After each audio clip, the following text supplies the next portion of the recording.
ukuthi umhlaba wona uzogcina wazi ukuthi yini okuyiyona eyenzakala eSouth Africa ezweni elidemocratic. Yeah.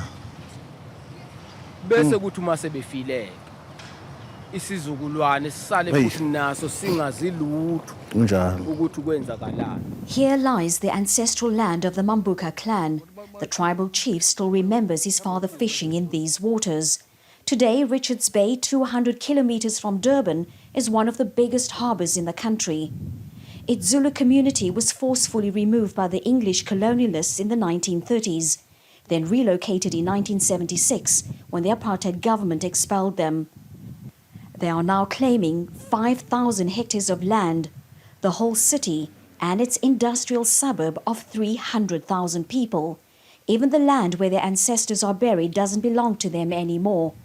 This claim, lodged more than 20 years ago, is still pending, but the traditional chief is not giving up.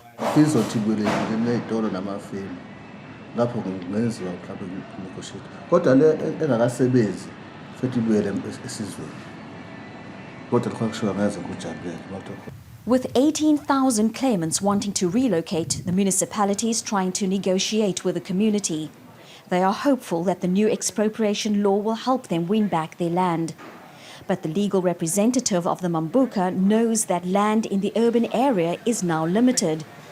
He hopes to reach a financial settlement as he has proven that the Mambuka clan is entitled to the land in question. The yellow part here is the land which originally was occupied by them and from which they were moved into this when the land was divided between black and white. What one is looking for is a permanent return on investment, so to speak, so that generations of the community will continue to get benefits, which they would have had if this land had never been taken away from them in the first place.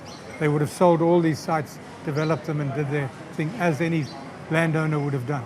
But calculating the value of land confiscated under apartheid is a real challenge. Far from Zululand in Cape Town's parliament, officials are still working on the details of the expropriation bill. It will be finalized in May. The bill has led to all sorts of criticism. The opposition would like to see more details on the compensation criteria, which they find arbitrary. It's not just market value that needs to be taken into account when determining a just and equitable compensation. Might be more, might be less. In 1994, the ANC under Nelson Mandela promised to redistribute 30% of the land that was taken away. Today, less than 10% of the land has been returned to its original owners. We had the willing buyer, willing seller principle, but that did not work for us. We experimented with it for the last 20 years, and now we're saying that the state has got to take the initiative and has got to be a little bit more aggressive. South Africans are also concerned about what happens to the land that has been given back. The Association of African Farmers is supporting the new expropriation law, but its members say not all restituted land is properly used. In 2012, Muzi Hlongwane bought 100 hectares of sugarcane. He worked in the fertilizer industry before investing in this property. He's one of few in the area with an agricultural background.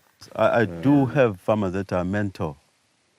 That are, across here there's a farmer on the other side that I was mentoring, because you need those people that will have the knowledge and impart that knowledge to others. Muzi did not get any assistance from the government, but his background helped him to get a loan.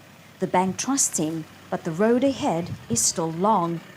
He thinks that the new law needs to include financial assistance and agricultural training for farm owners. You're trying to balance things, but you're imbalancing it by putting people who've got no idea of what is happening.